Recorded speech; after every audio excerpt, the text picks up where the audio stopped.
Hello everybody, this is Catholic Dad, episode number 346. More people will die of the economic downturn that would have died of coronavirus. Now, I'm not a sage and I'm not somebody that can see the future at all. I'm just hypothesizing something that's quite probable. You know, whenever you have economic downturn on the planet, people die, and they die because of lack of resources, lack of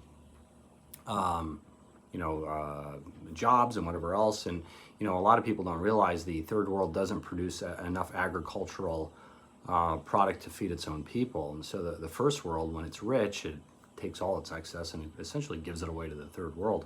And if you take away the wealth of the first world, you're going to take away the capacity of the first world to help the third world. That's a distinct possibility. The other thing is that when you take away jobs from people, they lose meaning in their life. And so after the last economic downturn in 2008, the life expectancy of the worker, the average worker, particularly white males actually declined. And most of it was because of alcohol use, drug use, and so on and so forth.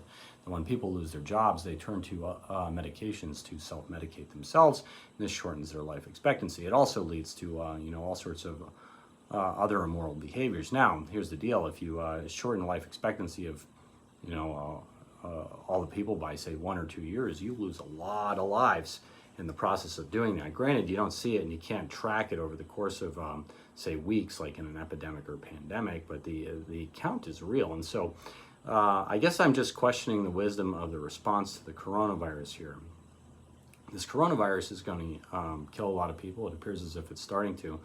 But the deal is, if you're going to quarantine some people, why don't you quarantine all the old, unhealthy people, right? Think about that. Like, they're the ones that are at risk. Why don't you just quarantine the heck out of them and let the young, healthy people go about their everyday lives getting the coronavirus? Sure, some will probably succumb to the illness, but they're going to succumb to other illnesses as well. And in fact, if they lose their jobs, they're probably going to shorten their life expectancy through things like drug abuse, suicide, addiction, you name it.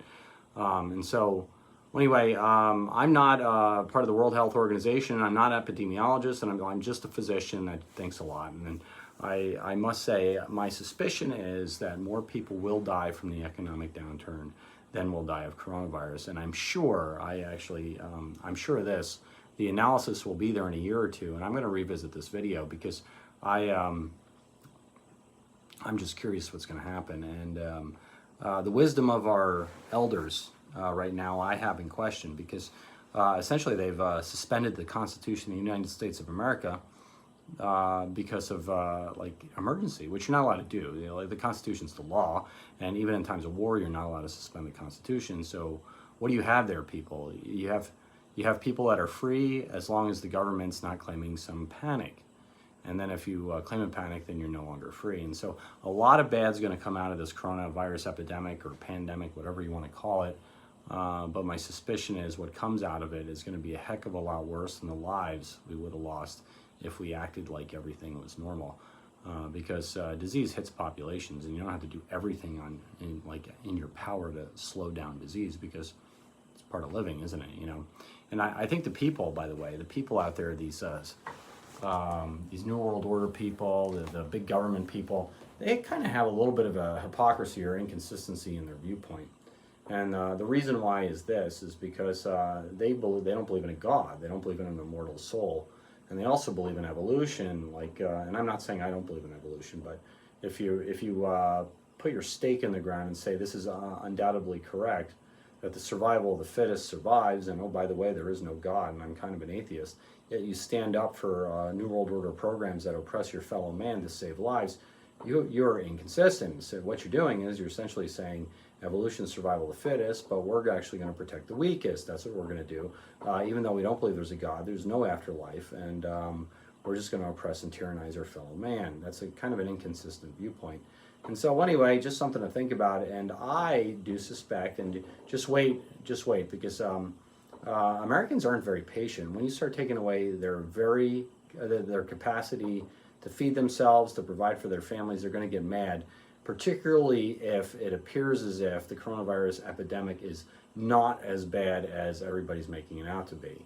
And that might actually happen. And maybe, the people that are actually taking everybody's rights away, they might actually say, hey, well, look what we stopped. We made it so it wasn't that bad. But the fact of the matter is, you can't prove that either way.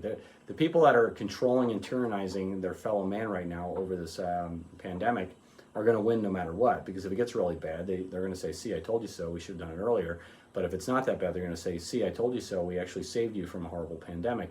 There's no loss for them in oppressing and tyrannizing and shutting down the global economy. So anyway, just something to think about. This is Catholic Dad making you think about it. Please like or subscribe. Don't get the Mass because you're not allowed to anymore. But certainly get the adoration or church or whatever else you need to do. Pray in front of the Holy Eucharist and live a sacramental life, everybody. God bless you all. And do stay safe, okay? Thanks, bye.